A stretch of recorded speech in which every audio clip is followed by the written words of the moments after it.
Hi everyone, welcome to part 2 of 32-1 classwork. So I'm going to go over how to solve the quadratic using the quadratic formula. So as you see it right here. So if I can write it, there you go. And then you have your quadratic function right here. So when you use the quadratic formula, I'm going to sing it one more time. I sing a little bit differently, so hopefully maybe this will help you. So negative b plus or minus radical b squared minus 4ac all over 2a. All right, let's try number 4 now. So I already wrote it in standard form. I plugged in y. I plugged in 0 for y. All I'm doing now is labeling my a, b, and c and plugging it in. So my a is that number, the coefficient with the x squared. So there's an imaginary 1 right there. B is that number with the x, or the coefficient with the x, so that is negative 3. And my c is my constant, so it is negative 7. So all I'm doing right here is I am plugging in what I know. So it is negative b, so negative, and b is already negative, so I write it as negative 3. So it's negative 3 plus or minus b squared, so negative 3 squared, minus 4 times my a is 1, and c is negative 7, all over 2 times a is 1. So you guys might not have this on your paper right here. I just wrote it so you can see why the next one is a plus sign. So I'm going to rewrite everything again. So I have negative 3 plus or minus square root of negative 3 minus, now when I do 4 times 1 times negative 7, that is negative 28. And then all over 2 times 1. So when I get to this part right here, when I subtract negative 28, becomes a positive. Minus negative, positive, or plus.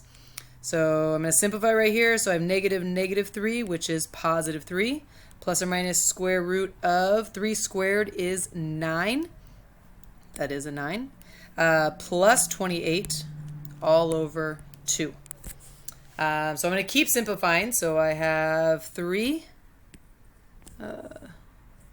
So I have 3 here. I add 9 and 28 inside my radical. So I have 37 all over 2.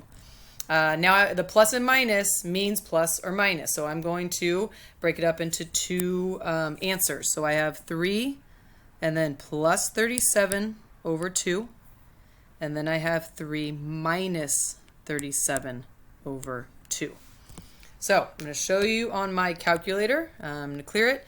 So all you do in your calculator, it's 3 plus second square root of 37.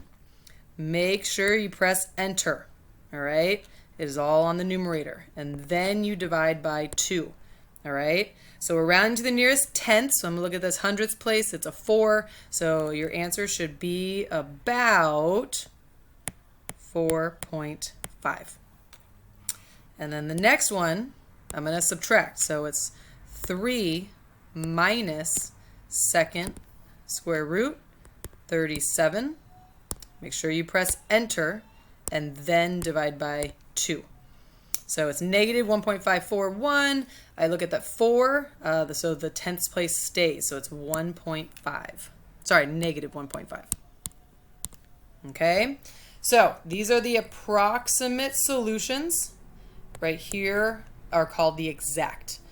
So this means in that quadratic function, those are the x-intercepts, which are the roots or the zeros. So in the next page right here, I have labeled them. So those are the x-intercepts. I have negative 1.5 or 541. Then I have 4.5 or 4.541. So those are the x-intercepts. That's how you solve using the quadratic formula.